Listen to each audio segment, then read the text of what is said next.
Welcome to Geekstorians, the show where we unravel the origins of the worlds we love and the obsessions that turn them into global culture. I'm Dave from Geektown, and today we're diving into a story that travels further, faster, and stranger than maybe any other fandom on Earth. It's a story of bootleg tapes, borrowed styles, and an art form that reinvented itself because it had no other choice. This is the anime underground.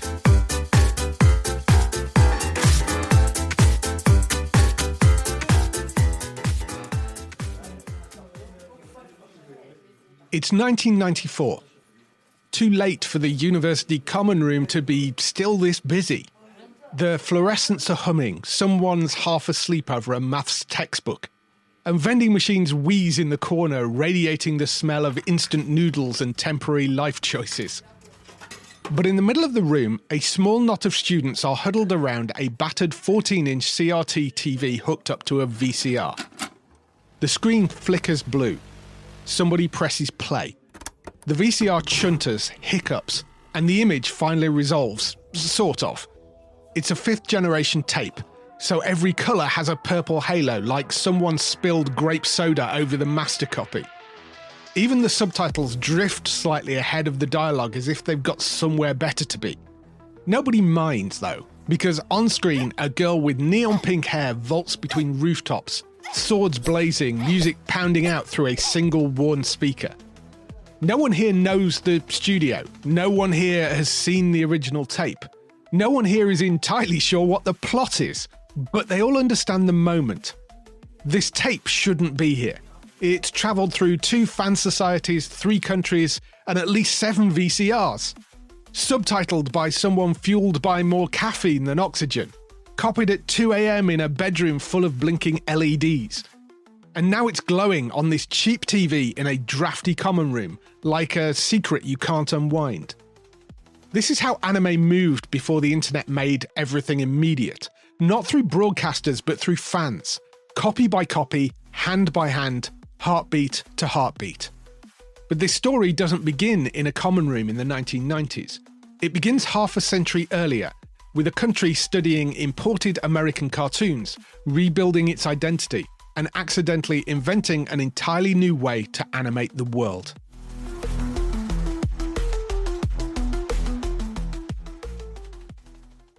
Okay, before we dive in, a tiny disclaimer.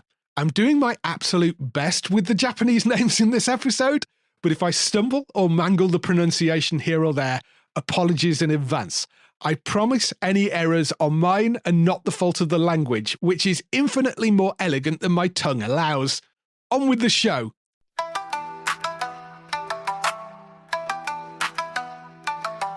Before anime becomes a global phenomenon, its story begins quietly. Not with studio empires or grand artistic vision, but with curiosity. In the late 1910s and early 1920s, Japanese cinemas are flooded with Western films. Newsreels, slapstick shorts, adventure serials, and tucked in between them are the strangest thing of all, American cartoons. Felix the Cat, Fleischner experiments, Disney's pre-Mickey shorts, all rubber hose limbs and wobbly motion like they were drawn on a moving train. To Japanese audiences, they're little spectacles. To Japanese artists, they're puzzles. Drawings that move, characters that squash, stretch, and blink. But Japan doesn't have an animation industry yet. So at first, animation exists in tiny pockets of experimentation, lone illustrators and newspaper columnists and obsessive tinkerers trying to figure out the trick with whatever tools they have. Some draw on chalkboards, some use cut-out paper, some keep redrawing the same character until the page nearly wears through. All these experiments aren't connected, nobody's sharing techniques yet. But then Japan's film companies start to grow. By the early 1920s, big studios like Nikatsu and Shochiku are churning out live-action films at speed. And they want more ways to entertain the audiences between the reels. This is the moment animation shifts from private experiment to a studio department. Tiny, underfunded and improvised, but real. And into these new studio spaces walk the pioneers. One of them is Oten Shimukawa. Shimukawa is hired specifically to try this moving drawings thing. He sketches on chalkboards, wipes and redraws. Animation by erasure. Primitive, flickery, slightly ghostly, but undeniably alive. In 1917, Shimukawa produces one of Japan's first animated films inside an actual studio. Meanwhile, Satoru Kitayama strikes out on his own, forming one of Japan's earliest independent animation outfits. Kitayama specializes in cutout animation, little paper puppets pushed along under the camera like jittery shadow theater. Then there's Junichi Kanushi. Kanushi does painstaking frame-by-frame drawings on paper so thin it might disintegrate if someone sneezed. The motion is rough, but there's an ambition there, a sense of storytelling starting to take shape. The word anime doesn't exist yet. At the moment, they're simply reverse engineering a magic trick they saw on imported reels. Their shorts play in cinemas between live-action features. Kids adore them. Adults blink politely. Projectors jam, budgets are tiny, but something is forming. A stylish confidence, a belief that animation is more than just a novelty. By the 1930s, that belief has evolved into ambition. Studios like Nikatsu, Shochiku, and smaller independents are now treating animation as a craft worth developing. They slowed imported Disney reels to a crawl, studying them like forensic evidence. How does a blink work? How do you land a character with weight? What is squash and stretch? It's imitation, yes, but it's also discovery, a visual identity starting to emerge. Japan is modernizing at speed, rebuilding itself, reimagining its culture, and these early animators are planting seeds they have no idea will grow into a global forest. Right now, they're just trying to make drawings blink without bankrupting the studio. But the fuse has been lit, and the moment Japan decides they can compete with Disney, the entire story of animation is about to pivot.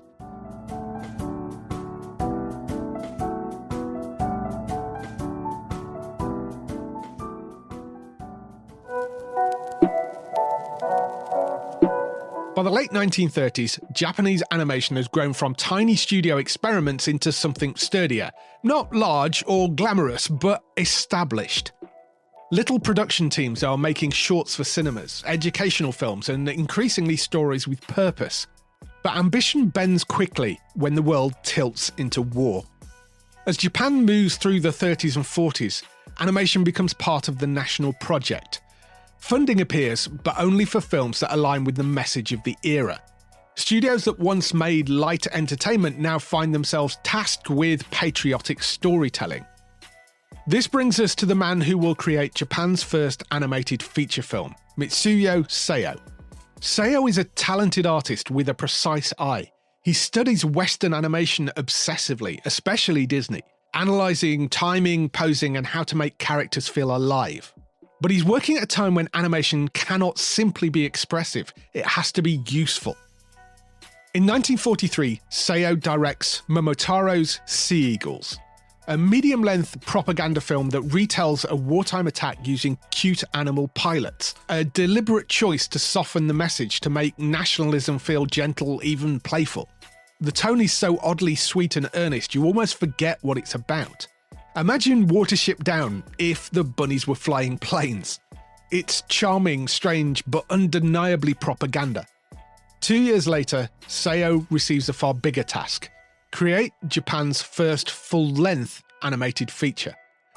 The resources are tiny and the pressure enormous. And yet he still manages it. The result is Momotaro Sacred Sailors, funded directly by the Imperial Japanese Navy and released in 1945. It's a fascinating mix. Part children's fable, part musical, part wartime message wrapped in soft edges. The animation is smoother than you'd expect for the era. You can see Disney's influence, rounded lines and rhythmic movement. But the story sits in an unsettling place. Gentle woodland animals embarking on a mission that carries very real political weight.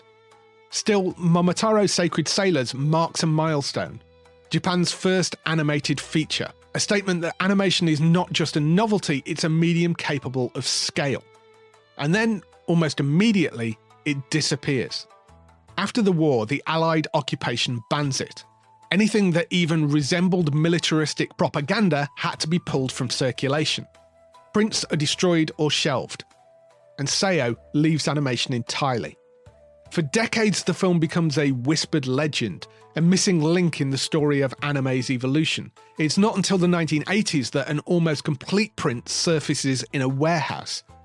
But even in its absence, it leaves something behind, a proof of concept, a sense of possibility. Because after the war, Japan's animation industry resets to zero. Studios collapse, budgets evaporate, and artists scatter. But the dream, the idea that animation could be big, emotional, and ambitious, stays. It just needs someone to rebuild it, someone with a vision big enough to fill the void. And into this post-war landscape steps a young man who grew up on wartime Disney reels, drew comics in school notebooks, and saw animation not just as a spectacle, but as storytelling. Osamu Tezuka. Once Tezuka arrives, the entire shape of Japanese animation and eventually global pop culture is about to change.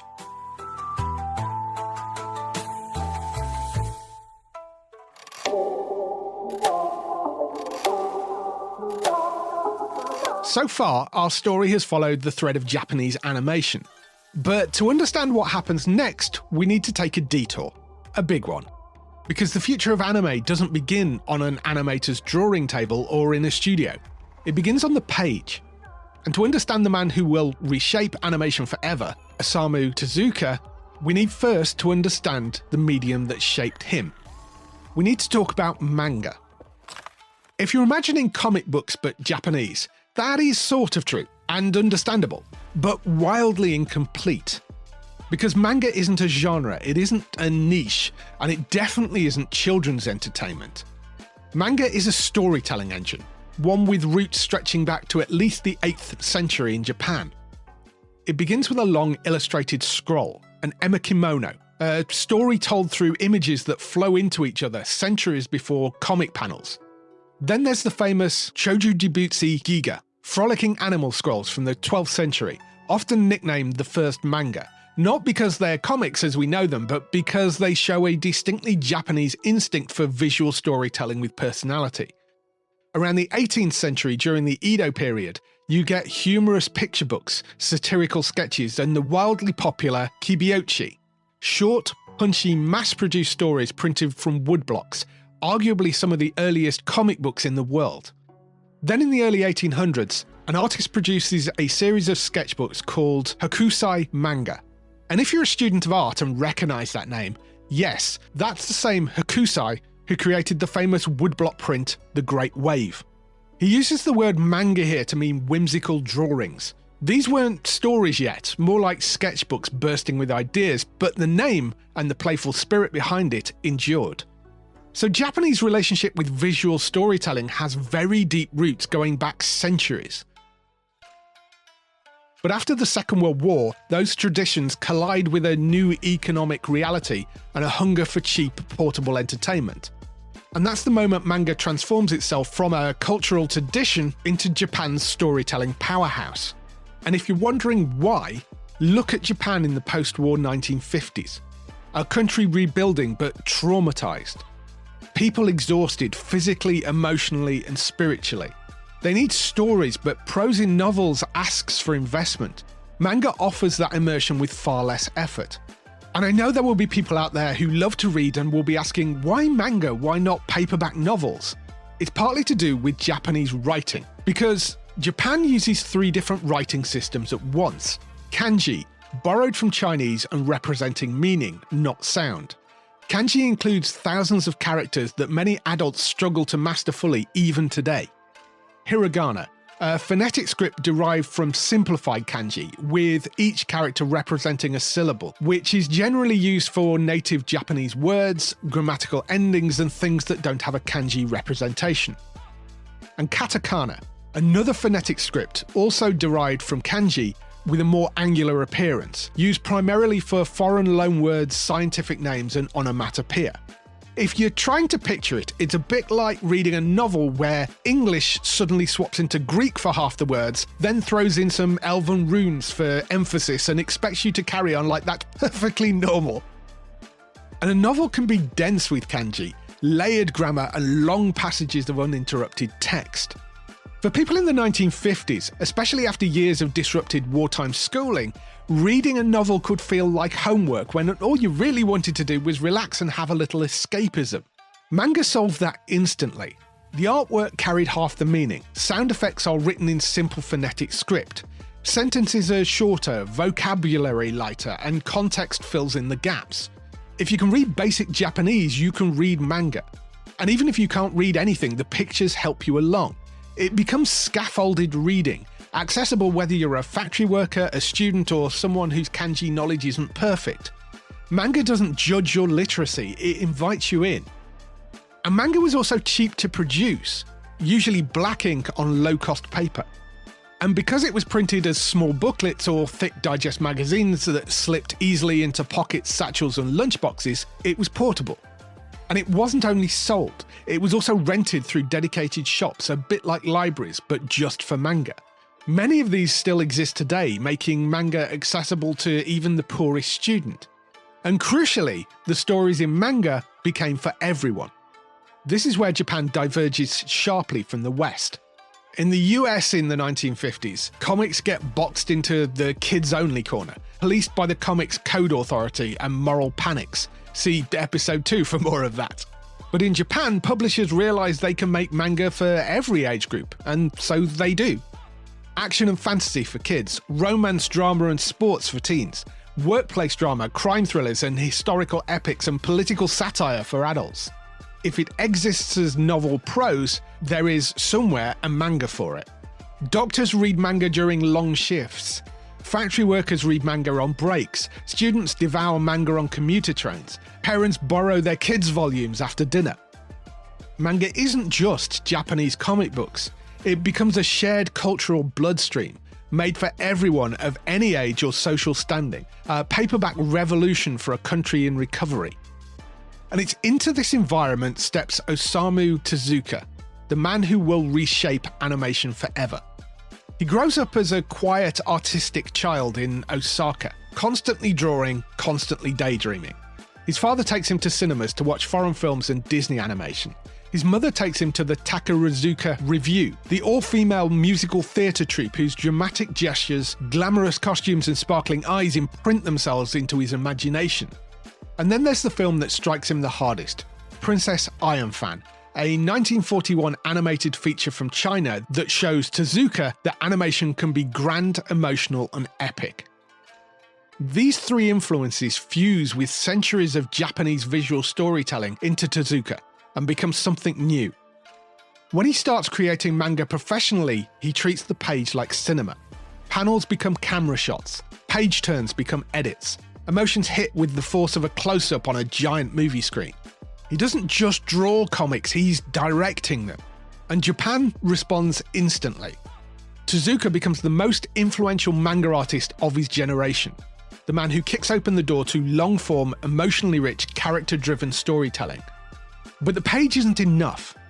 He wants the movement back. The emotional jolt he felt as a boy watching animation with his father.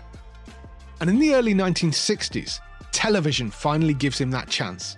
The moment he takes one of his most beloved manga heroes and brings him to the screen.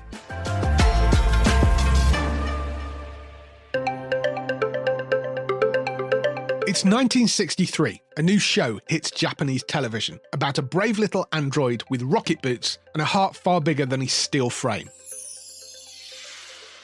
Astro Boy, Tetsuya Atomu. It doesn't just become a hit, it becomes the blueprint for what TV anime can be. But let's rewind just a hair, because in 1963, the idea of making a weekly animated series in Japan isn't ambitious, it's borderline delusional.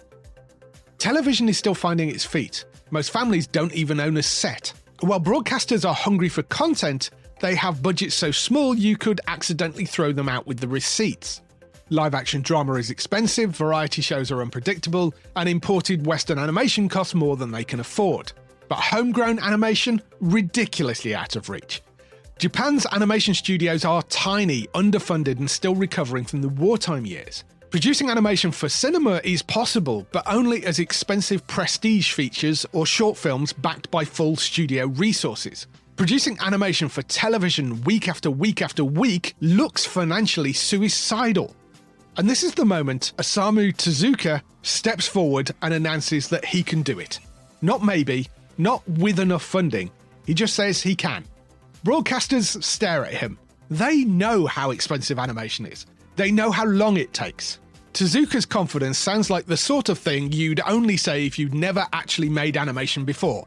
Which, to be fair, he hadn't. Not at this scale, anyway. Up until this point, his animation resume amounts to a scattering of experimental shorts and pilot reels. Imaginative and promising, but nowhere near the industrial madness of making weekly television. But Tezuka has something no one else does. A vision shaped by manga. He knows how to convey emotion with a single drawing. He knows how to cheat motion with framing. He knows how to turn a still image into movement that feels alive.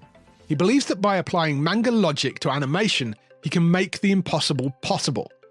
So he does something radical. He offers to create Astro Boy for a fraction of the cost of American animation. So cheap that the broadcaster, Fuji Television, can barely believe the quote. To pull this off, Tezuka has to reinvent the entire production pipeline. He slashes the number of drawings per second, uses static holds, one drawing frozen while only the mouth moves, recycles animation, builds a library of stock shots, simplifies character designs so animators can draw them faster, creates camera movement by sliding drawings underneath the lens. It starts obviously as a compromise, the only way to make animation on a TV budget. But Tezuka leans into it so confidently that the compromise becomes the style. Big expressive eyes, borrowed from the melodrama of the Takarazuka Review, clean silhouettes, bold expressions, emotion over realism, drama over fluidity. It's animation reimagined for mass production. Not because Tezuka wants to cut corners, but because cutting corners is the only way to make television animation possible. And when Astro Boy premieres on New Year's Day 1963, Japan is captivated. Kids start rushing home from school to catch it. Adults tune in out of curiosity and find themselves unexpectedly hooked. Merchandise appears. Theme songs echo through playgrounds. Fan clubs begin to form. Informal at first, little pockets of viewers who feel like they've discovered something special. And suddenly anime isn't niche or a curiosity, it's a weekly ritual.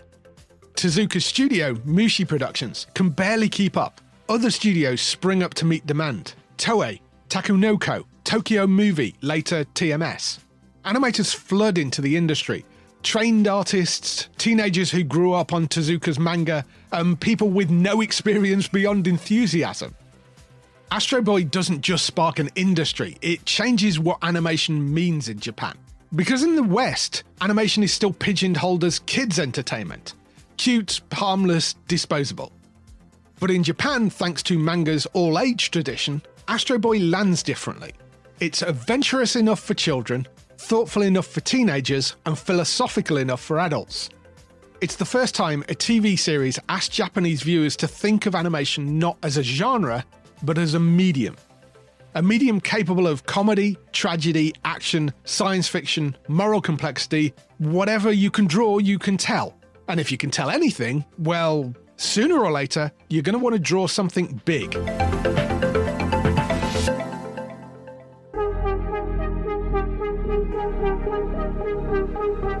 Astro Boy changes the possibilities of television. Once animation becomes a weekly ritual, Japanese studios start to wonder what else the medium might do. And the next leap is big. Literally big. Stories about machines so enormous, no live-action set, miniature model, or special effects budget could ever bring them to life. Japan invents the giant robot. Not all at once, it arrives in pieces, like somebody assembling an IKEA table without reading the instructions.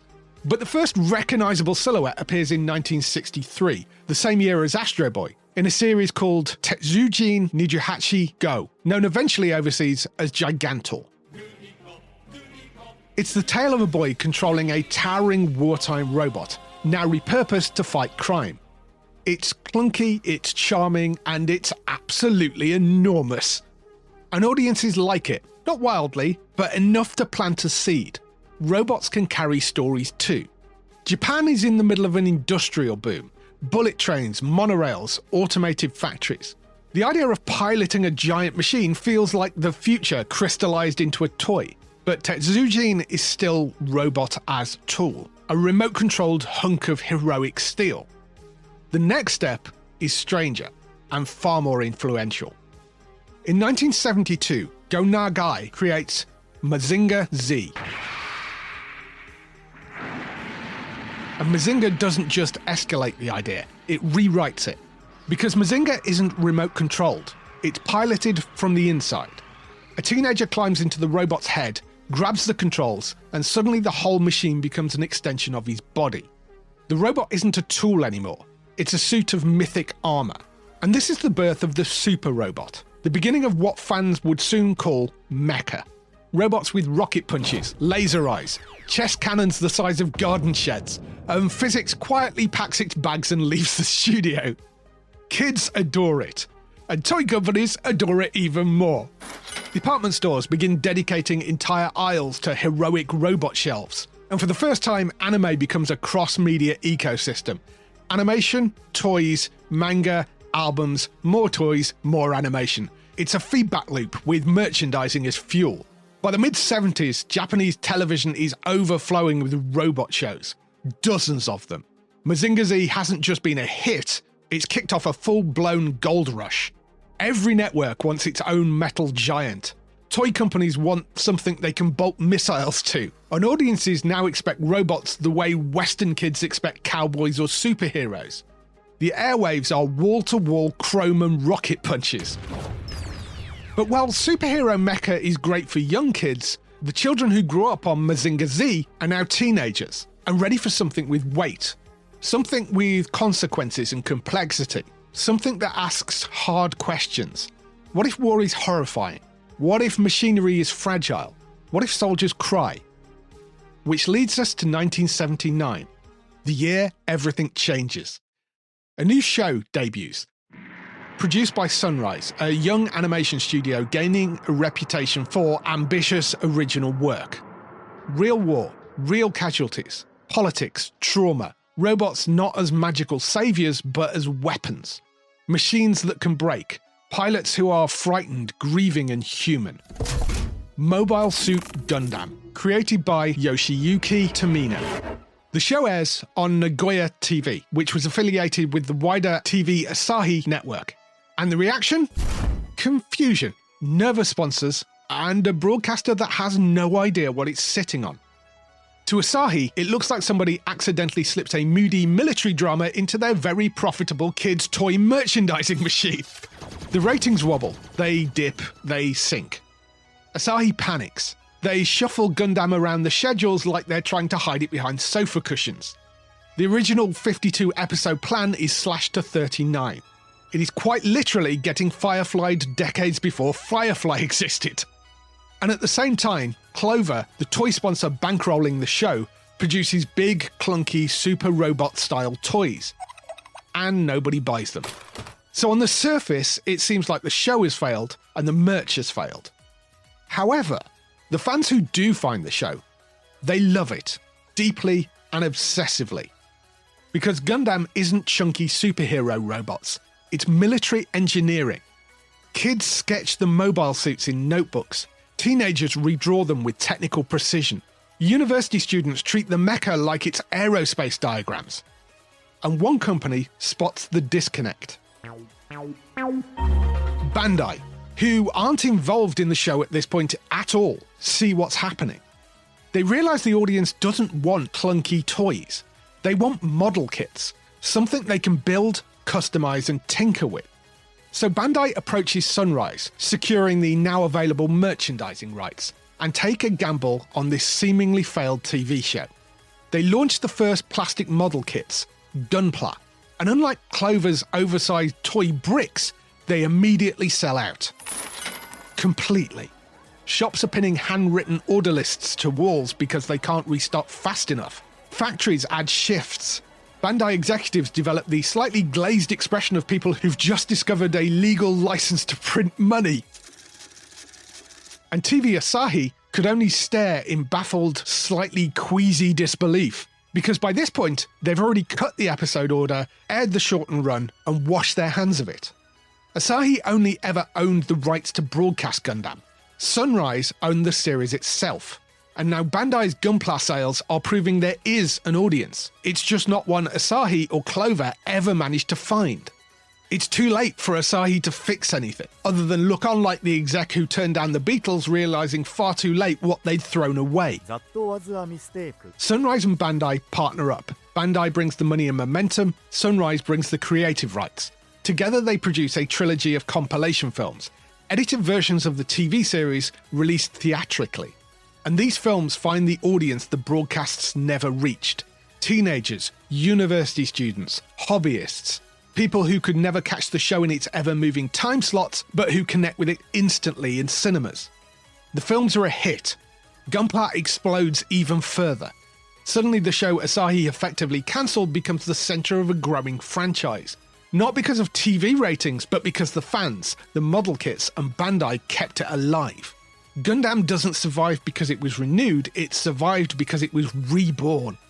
And the people who kept Gundam alive through model kits and late-night hunts for broadcast times begin to organise.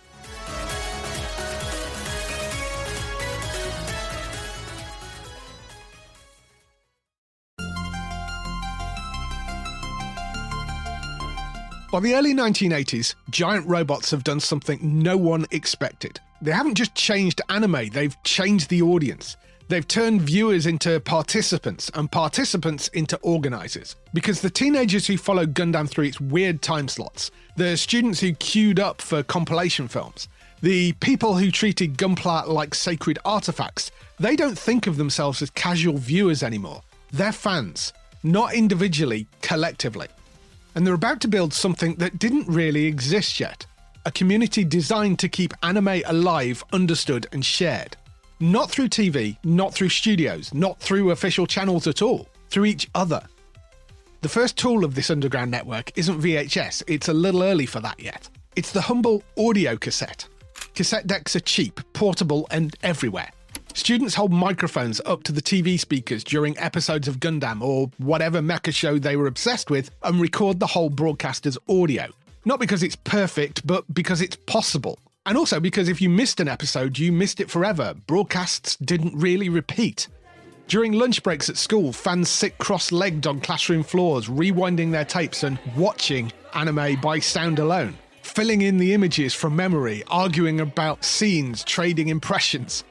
In a world before home video was commonplace, this was preservation, it was access, it's fandom. But audio isn't enough. People want more. Images, details, the flash of a transformation sequence, the intricacy of a mobile suit, the hair that defines an entire character. So fans start buying anime magazines. Animage, founded in 1978 by the publishing giant Takuma Shoten, quickly becomes the unofficial fan bible of the era. It isn't a fan publication, but it reads like one, and is studied by fans like scripture. Every issue is a gateway, full-colour stills, interviews, production gossip, episode summaries, charts of who voiced what, early polls ranking the most beloved characters. And crucially, Animage treats anime with the seriousness of film criticism, and fans respond in kind. And tucked inside many issues, surveys asking fans what they want next. For the first time, anime fandom isn't a ragtag group of teens. It's a demographic, it has numbers, it has preferences, it has influence. And the studios notice. This is the era when shows like Space Battleship Yamato find new life. Much like Gundam, Yamato was cancelled in 1974 for low ratings, but older fans refused to let it die. Their growing buzz convinced producers to re-edit the show into a theatrical film, and that film becomes a box office hit that shocks the industry. It wouldn't be the last time a supposedly failed show was rescued by its audience, but Yamato proved fans can change the industry. And Macross, a sci-fi anime that fuses mecha with romance and pop music, does something even more unusual. It doesn't just get watched, it gets participated in.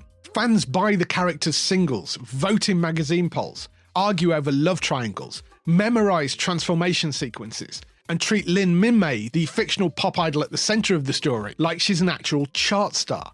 The audience isn't just consuming the show anymore, they're interacting with it, helping shape what becomes popular inside it.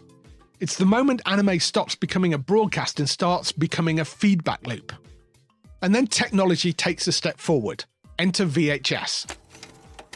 VHS changes everything because it lets fans capture the whole of the show as it aired, not just the sound.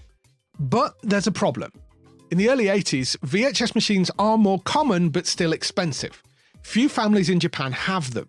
Even fewer have two machines to make copies. Which means fans start forming copying circles, groups who pool equipment, blank tapes and TV access. One person records the episode off air, another has access to a dual deck setup to duplicate it, someone else handles labels, someone else distributes. If this sounds like early file sharing networks, that's exactly what it is. The first anime clubs didn't start with screenings, they started with distribution logistics. A kid with a dual-deck VCR becomes a local legend. A university student with access to the campus media lab becomes a kingmaker. Episodes pass from hand to hand like contraband.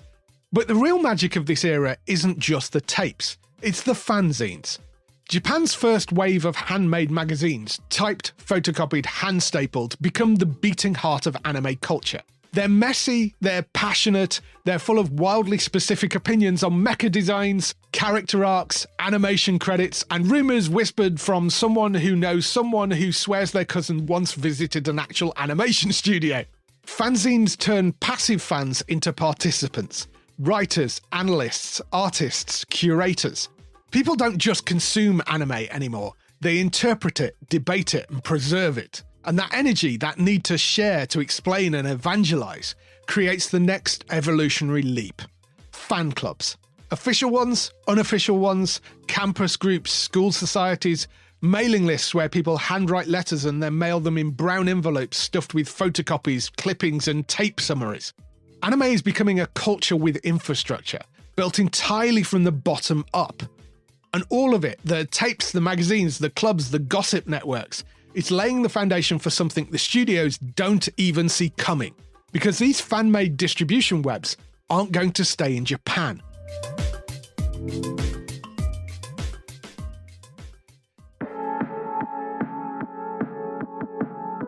By the early 80s, anime fandom in Japan has structure.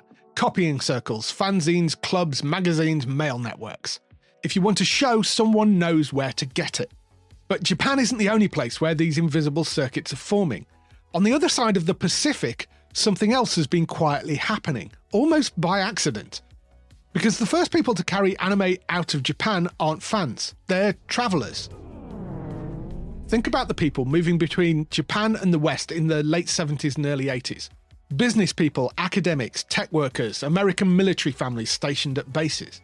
People living between cultures, passing through airports with bags full of things they can't get back home. And every so often, one of them brings a VHS tape. Maybe it's something their kids were watching. Maybe it's something they grabbed in a shop because the box art looked cool. Maybe it's something airing on Japanese TV that they enjoyed the week they left. They bring it to America, they bring it to Canada, to the UK, and it lands in the hands of sci-fi fans who've never seen anything like it.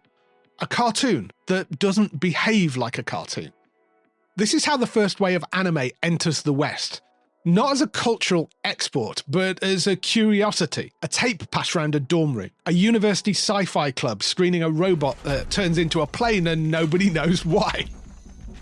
Because of course none of these tapes have subtitles, and most Westerners don't speak Japanese. So titles get mangled, plots get guessed, characters are described by their hair colour because nobody knows their names. But the visuals, they hit like electricity, and the West is primed for it. Because American sci-fi fandom, the Star Trek clubs, the fanzines, the convention rooms filled with people debating warp coils, already has the exact machinery anime needs. Meeting spaces, mailing lists, tape-swapping habits, archivists, people who categorise things for fun and proudly. Anime doesn't arrive in a vacuum, it falls straight into a ready-made network. And that network bends around the new material the way a gravity well pulls stray objects into its orbit. Early anime screenings begin to pop up wherever sci-fi fans gather. University societies on a Friday night, comic shops with a single VCR and a borrowed TV, hotel function rooms at conventions, basements with a dangerously warm extension cable. And still, nobody knows exactly what they're watching. Nobody knows the title, nobody speaks Japanese, nobody understands copyright law, which is probably for the best. But everybody agrees one thing: this feels different. It's a moment when Western fans realise animation can be operatic, violent, spacefaring, melodramatic, romantic, political, strange and epic. Anime stops being cartoons from Japan and becomes a kind of secret knowledge. And then comes the breakthrough. Somewhere around the mid-80s, fans start appearing at anime clubs around the world with something miraculous: a subtitled tape.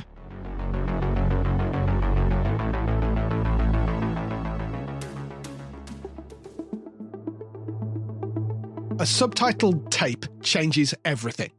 Up until now, Western fans have been watching anime in the dark, guessing plots from body language, arguing about scenes nobody fully understands, sketching characters whose names they can't pronounce. A subtitled tape is like a gift from God, or in this case, a gift from fans themselves.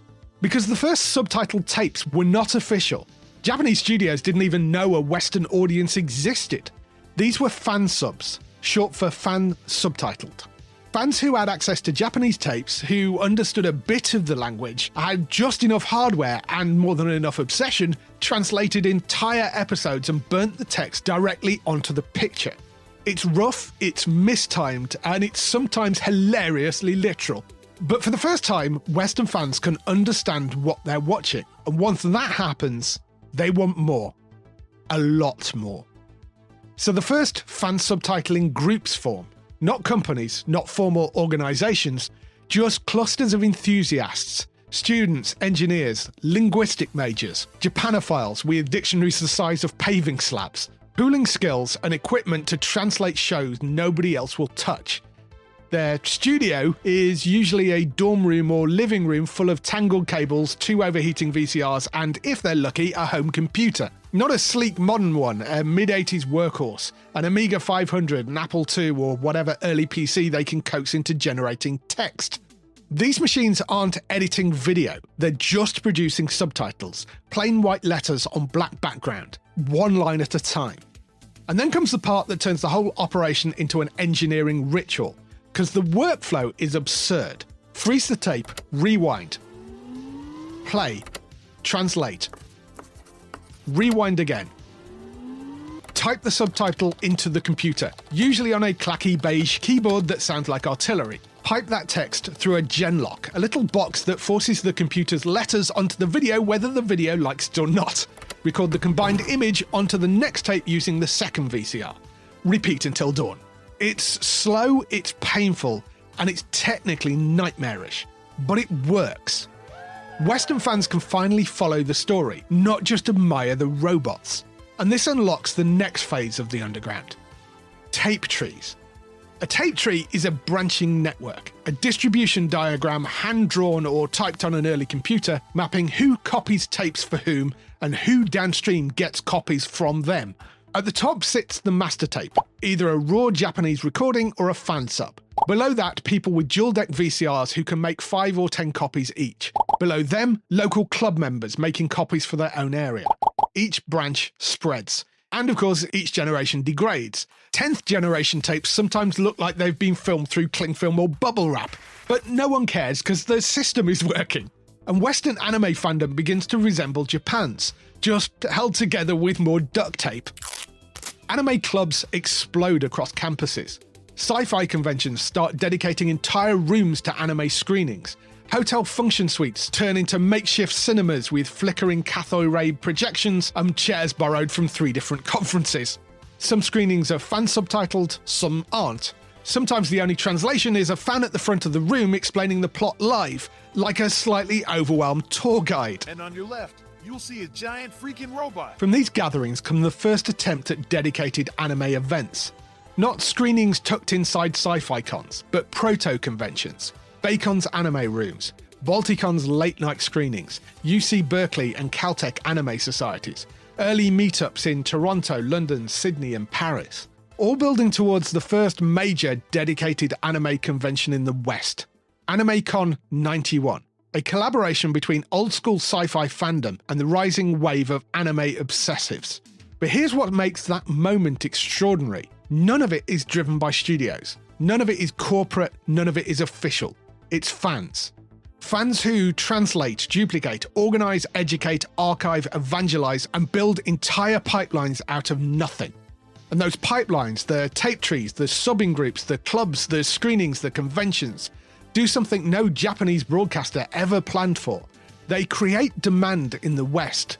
Real demand, visible demand. The underground isn't just sharing anime anymore, it's becoming a market.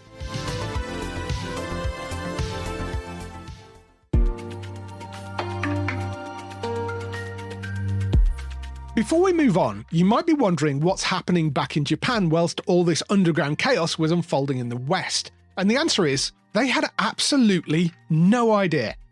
Japanese studios didn't know about the tape networks, or the fan clubs, or the subtitling groups working through the night. All they saw from their side was a trickle of overseas licensing money. Because in the 70s and early 80s, it wasn't fans approaching Japan, it was American and European broadcasters. Western networks wanted cheap cartoons to bulk out their schedules. Japan had colourful, action-heavy shows going spare. So deals were done quickly, quietly, and with no reverence or cultural ambition behind them. Money is money, after all. And once the reels left Tokyo, the Japanese creators basically had no control over what happened next. They assumed Western broadcasters were airing the shows more or less as intended. But they weren't. Not even close. The anime was sold as is, so in Japanese with no subtitles. Western companies suddenly had striking visuals and dynamic action, and absolutely no idea what the stories were actually about, nor, apparently, any interest in learning at all.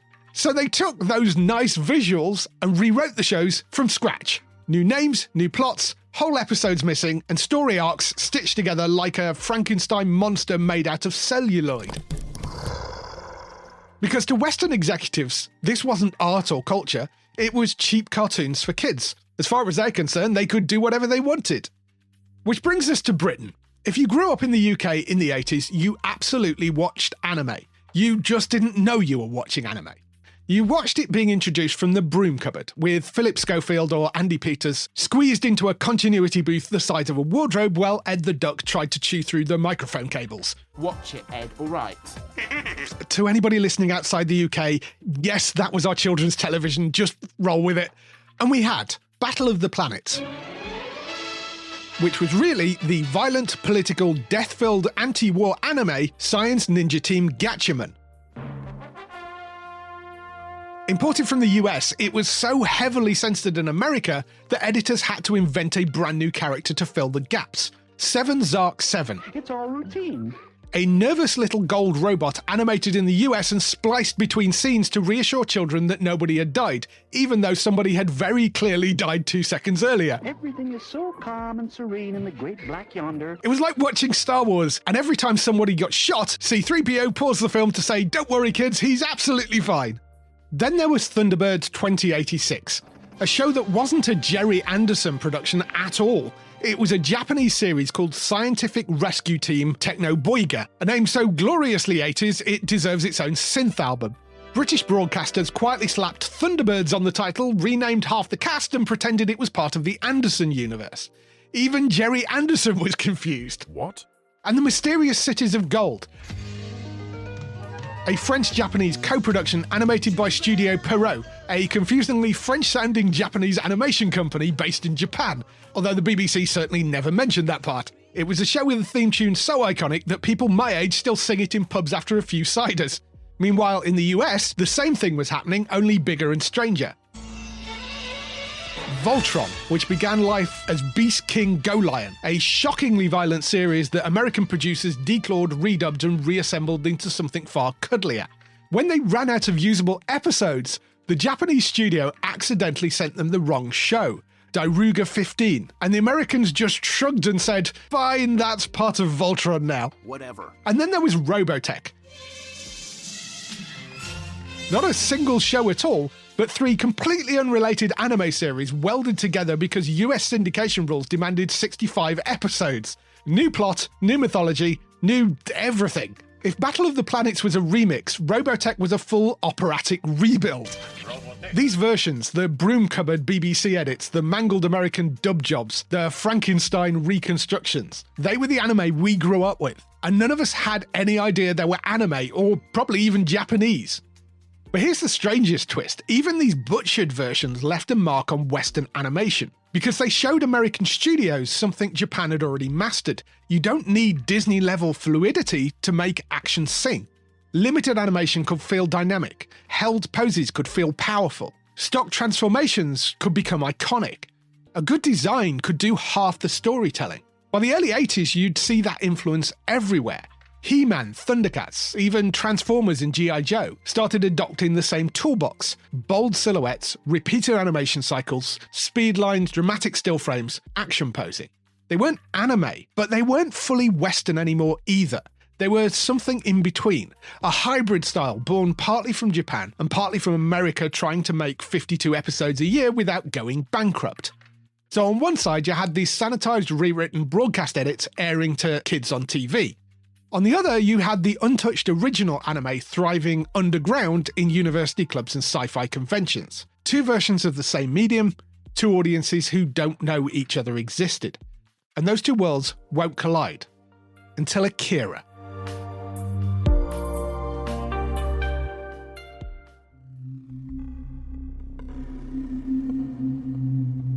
July 1988. The month a meteor lands. Not a real one, a cinematic one. A film so vast, so detailed, so explosively animated that nobody was prepared for it. Not Japan, not the West, not even the underground fans trading tapes in sci-fi clubs and university basements. Akira. To understand the shock, you have to picture the landscape just before it hit. In the mainstream West, anime wasn't a word most people recognised. Kids just watched whatever turned up on TV, never knowing it came from Japan. Meanwhile, the underground was growing. Tape traders, fansubbers, late-night club screenings. A constellation of obsessives orbiting around imported VHS. 2 worlds, no overlap, no shared language. In Japan, anime was mainstream, but still confined to the budgets and assumptions of television, a medium still mainly shaped by toy aisles as much as storytelling. And then, Kazuhiro Otomo drops a cinematic meteor. A film with 160,000 hand-drawn cells, pioneering lighting and shadow techniques, a budget that made the entire industry gulp, digital audio years ahead of Hollywood, and a soundtrack that felt like a cyberpunk Buddhist ritual. It didn't look ambitious, it looked impossible. It looked at every other animated film on the planet and said, "You're not even trying." Japan had never produced anything like it. The West had never even imagined anything like it. But here's the thing, Japan didn't send Akira overseas because they thought Western audiences were hungry for anime. That idea still barely existed. They sent it overseas simply because they needed to recoup the budget in any possible way they could. But what they got was a revolution. In America, film critics walked in expecting a cartoon. They staggered out like someone had slapped them across the soul with a glowing neon pipe. In Britain, the midnight screenings drew a completely different tribe. Punks, goths, metalheads, sci-fi nerds, students who'd been smuggling subtitled tapes through conventions like contraband. And suddenly they weren't alone. The fansubs, the underground cassettes, the club screenings, they weren't fringe anymore. They'd just been early. Akira said, "That thing you've been quietly obsessed with, it's art, it's cinema. It belongs on the big screen. Tell your friends." And they did. Overnight, anime in the West went from niche curiosity to cult phenomenon. Shops began importing posters, record stores stocked the soundtrack, cinemas ran it for months, video shops had waitlists for the rental tape. Akira wasn't just a hit, it was a signal flare, a cultural impact event. And in the crater it leaves behind, everything changes.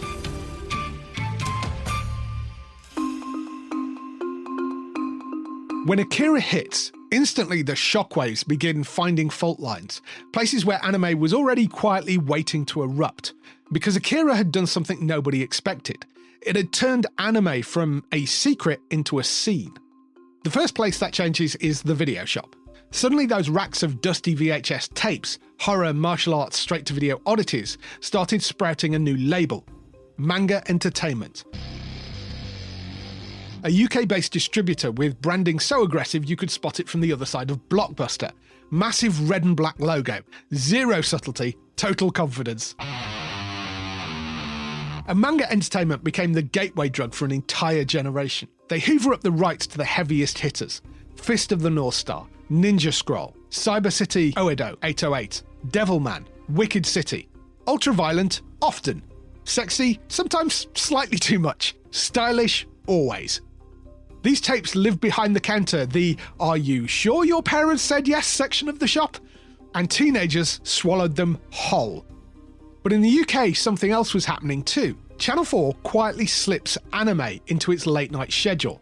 And because Channel 4's whole identity in the 90s was mischievous public service broadcaster, someone essentially says, let's show some cyberpunk body horror cartoons at 11:30 on Tuesday. What could possibly go wrong?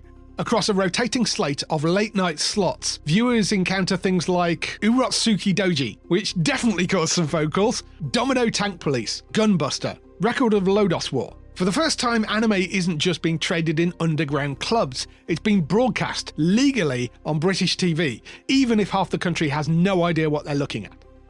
Meanwhile, in the US, Akira becomes the calling card that kicks open the industry door. Distributors start holding midnight screenings of things like Vampire Hunter D, Project Echo, Wings of Hononamisi, and Bubblegum Crisis. Anime magazines appear: Anime UK, Animerica, and Protoculture Addicts. Fan clubs swell, university societies double in size, computer labs become overnight subtitling dens. The underground doesn't disappear, it integrates. And now for the first time, Japanese studios are finally starting to properly notice something critical. The West isn't buying kids shows anymore, they're buying the adult stuff. Dark cyberpunk, ambitious sci-fi, philosophical dystopias. Which leads us directly to anime's next big milestone. 1995 and Ghost in the Shell. A film that looks like a spiritual successor to Akira but speaks in a new voice. Philosophical, hypnotic, in the way that lodges itself in the imaginations of Western filmmakers. The Wachowskis cite it, James Cameron cites it. Suddenly every director making sci-fi seems to own a VHS copy. Across Britain and America, anime clubs go from 10 people in a library basement to packed lecture halls projecting grainy third-generation tapes onto pull-down screens. But the biggest shift isn't the films or the clubs, it's the pipeline.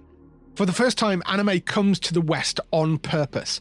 Officially, uncut, or at least less cut, advertised and marketed. And by the mid-90s, just when the scene thinks it knows what anime is, one final domino drops. Bigger than Akira, bigger than Ghost in the Shell, bigger than anything before it. A global takeover disguised as a children's show.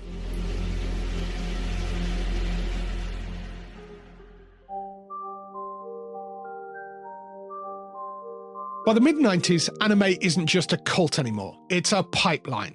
The next shift, the one that finally blows the doors off, doesn't come from cyberpunk dystopias or midnight screenings. It comes from something far gentler, far brighter, and far more collectible.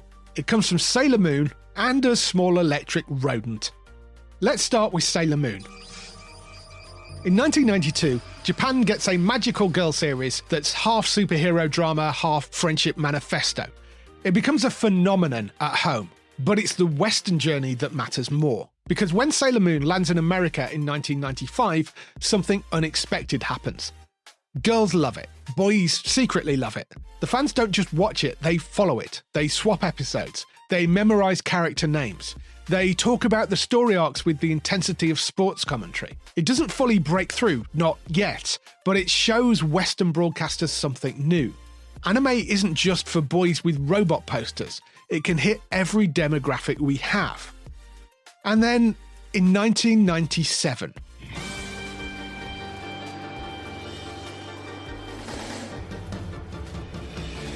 Pokemon. Pokemon isn't a show. It's a neutron star that collapses under its own gravity and drags the entire world with it. Cards, games, toys, lunchboxes, school bags, cereal boxes, Happy Meals, cinema releases, entire aisles of Woolworths and Toys R Us turning into yellow Pikachu shrines. Pika pika. And children, millions of them, suddenly start speaking Japanese without even realizing it. Arigato, kawaii, sensei, gyarados, even Pokemon is a Japanese contraction. For the first time, anime isn't something students smuggle on VHS. It's something parents trip over in the living room. And it doesn't stop there, because while Pokemon conquers primary schools, another force arrives for teenagers. Toonami. In 1997, Cartoon Network launches a programming block built around one idea. What if teenagers actually want stories with stakes? Toonami becomes the Western gateway for Dragon Ball Z, Sailor Moon properly this time, Gundam Wing, Tenchi Muyo, Outlaw Star, Ronin Warriors, explosions, arcs, cliffhangers, character deaths. Everything Western cartoons have avoided for decades. Kids aren't just watching episodes, they're following plots. And in the UK, things go nuclear in a very British way. Because in 1999, SMTV Live with Anton Deck and Kat Deely doesn't just air Pokemon. It turns it into a national sport and builds an entire comedy universe around it. Poker Rap. Anton Deck rapping Pokemon names like two Geordie Beastie Boys, sometimes dragging celebrity guests into the chaos. Poker Fight. Because we're a double critical hit. A sketch where they dress as parody Pokemon trainers and battle with increasingly ridiculous monsters. Half costume, half fever dream. Viewer challenges. Kids recording their own poker raps on camcorders, mailing VHS tapes to the studio, hoping to appear on national TV. It wasn't just a programme, it was an event, a shared Saturday ritual. And for millions of British kids, Pokemon wasn't an import. It wasn't even anime. It was just Saturday morning. And across all of this, something subtle but huge happens. People start using the word anime. Not cartoons, not Japanese cartoons, anime. The word takes root in the West. But mainstream success doesn't destroy the underground, it just transforms it. Anime clubs grow, conventions multiply, and Japanese studios, finally, start exporting shows intact, subtitled, uncut, box sets, laserdiscs, and eventually DVDs. Anime stops being something the West accidentally receives and becomes something it actively craves. And soon that craving leads to something else, something bigger than VHS, something bigger than Toonami, and something bigger than even Pokemon.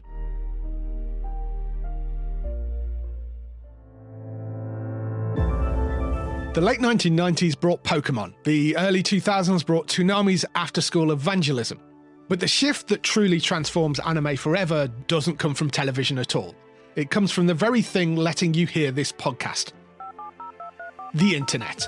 Suddenly, anime fans, once scattered across clubs and conventions and niche newsletters, can find each other with a search box. GeoCities pages appear.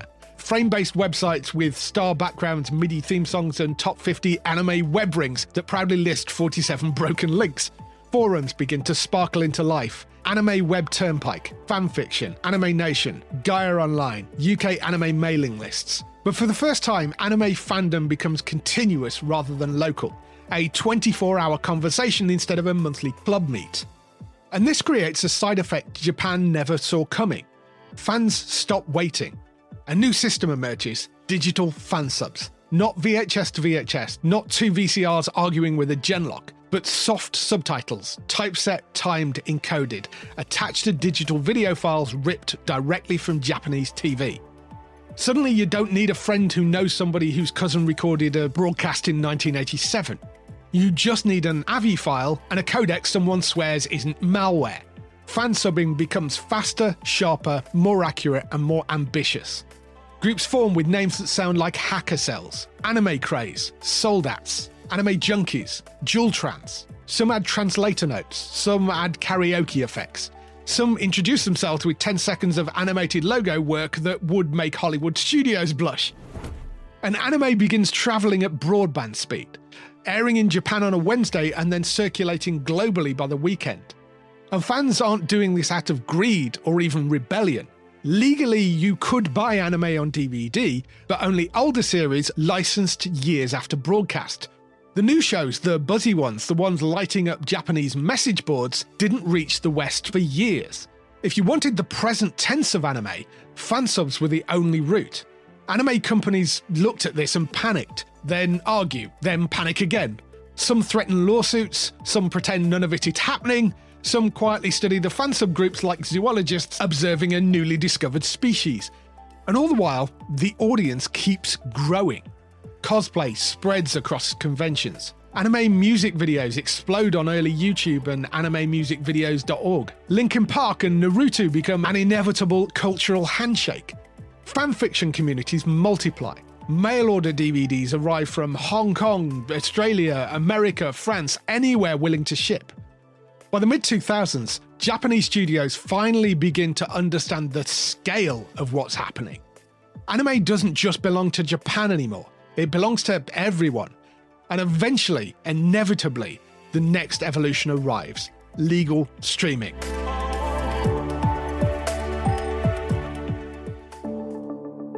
By the late 2000s and early 2010s, the world of anime looks nothing like the secretive, glitchy underground scene it used to be. It's everywhere. And crucially, for the first time in history, anime doesn't just reach the world, it starts to live in it. Let's start with the obvious shift: streaming. Crunchyroll goes legit, sheds its bootleg origins and signs deals with Japanese studios. Funimation pioneers simulcasts, new episodes appearing legally in the West just hours after they air in Japan. Netflix joins the field. Then Hulu, Amazon, Disney, everyone wants in. Suddenly the bottleneck is gone. You don't need a video shop, you don't need a convention screening, you don't need a friend who knows a guy with a tape tree. You just need a login. And with that one change, anime stops being a rarity and starts to feel ordinary, expected, available. But something deeper happens too. As anime becomes globally accessible, the scale of the audience changes, and the kind of stories being told begin to broaden with it. Shows like Attack on Titan, Death Note, Full Metal Alchemist Brotherhood, Steins Gate, Your Name, Demon Slayer, My Hero Academia. These aren't cult hits, they're cultural moments. Your Name becomes one of the highest grossing anime films in the world. Demon Slayer Mugen Train outperforms Hollywood blockbusters. Attack on Titan becomes a weekly international debrief session, the anime equivalent of Game of Thrones. And the pipeline evolves as fast as the audience. Studios begin planning releases with global windows in mind. Soundtracks get worldwide launches. Merch stretches across continents instead of staying inside Tokyo toy shops. Anime films get red carpet premieres in London, New York, Paris, Sao Paulo. This isn't export anymore, it's a partnership. And the underground, the tape trees, the fanzines, the fan subs, doesn't die out, it graduates. The bootleg network becomes the blueprint. Everything fans once built out of passion and borrowed hardware becomes the framework the legal industry now relies on. Faster releases, global access, community buzz, everything everywhere all at once. And then something quietly revolutionary happens. The industry and the audience start speaking the same language. Fans watch what Japan makes. Japan watches what fans respond to. Cosplay becomes a profession. Fan artists become official character designers. YouTubers build channels the size of mid-tier broadcasters. TikTok accelerates trends, jokes, edits, aesthetics across borders overnight. The wall between creators and consumers dissolves. Japanese studios don't just notice, they adjust. They hire international artists, commission cross-border projects, remake classics with new collaborators, plan global rollouts from day one. Anime isn't Japanese pop culture anymore, it's planetary pop culture. And just when it feels like the story is complete, something else becomes clear. Anime didn't just go global, it changed the world, and the world changed anime right back.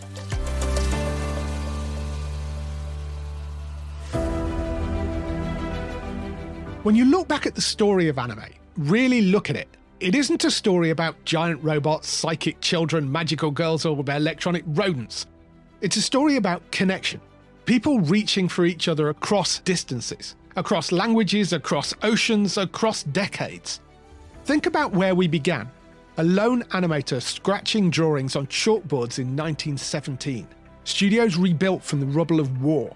Manga artists crafting worlds on cheap paper to comfort a country still in shock. Animators pushing through impossible deadlines and shoestring budgets. Anime didn't start as an industry. It started as persistence, an art form refusing to disappear. And then think of the people who carried it outward. The university clubs, the fansubbers hunched over VCRs at 3 a.m. The kids in Britain who didn't know Gatchaman was called Gatchaman but knew they loved it anyway. The sci-fi fans who saw Akira at midnight and walked out changed. The early internet pioneers who built communities out of HTML, dial-up tones and boundless optimism. Anime didn't spread because corporations pushed it. It spread because people shared it. As anime travelled the world travelled back. Western buzz helped decide what shows got sequels. Online communities reshaped production committees. Directors started thinking beyond national borders. Studios experimented with multicultural casts, international staff, cross-continental collaborations. Anime widened because the audience widened. It grew because the world around it was growing too. By the time we reach today, anime isn't a single cultural art form anymore. It's something lived in. Cosplays, playlists, live streams, TikToks, Discord servers, academic essays, fan art, retweeted by the people who made the original shows. Somehow it's both intimate and enormous, both niche and universal, both unmistakably Japanese and unmistakably global. And maybe that's the real heart of it. Anime survived censorship, confusion, mislabeling, piracy, moral panic, bootlegs, budget cuts, broken dubs and broadcasters who had absolutely no idea what they were handling. It survived because people loved it enough to carry it forward. Because somebody taped it, because somebody translated it, because somebody showed it to a friend, because somebody said, you need to see this. Anime didn't conquer the world. It was passed hand to hand until the world realised it was holding something extraordinary. Anime changed the world. But the world, this messy, eager, collaborative, curious world, changed anime right back.